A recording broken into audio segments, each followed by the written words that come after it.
ভারতীয় সংবাদ মাধ্যমগুলোর সূত্রে জানা গেছে, মঙ্গলবার সাত সকালে শুটিংয়ে বের হওয়ার সময় দুর্ঘটনার শিকার হন গোবিন্দ।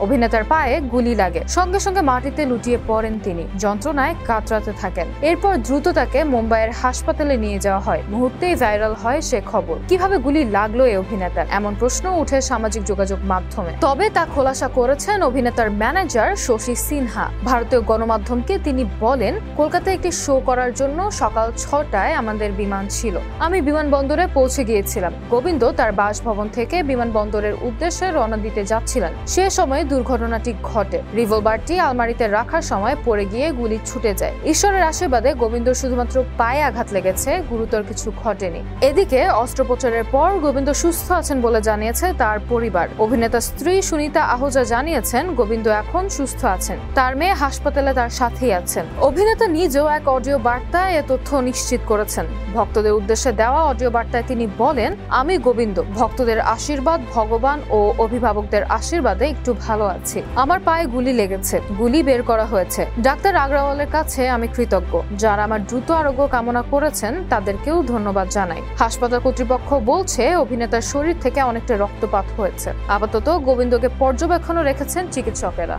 শাওলি সামরিজা ইসলাম, BHN নিউজ, ঢাকা।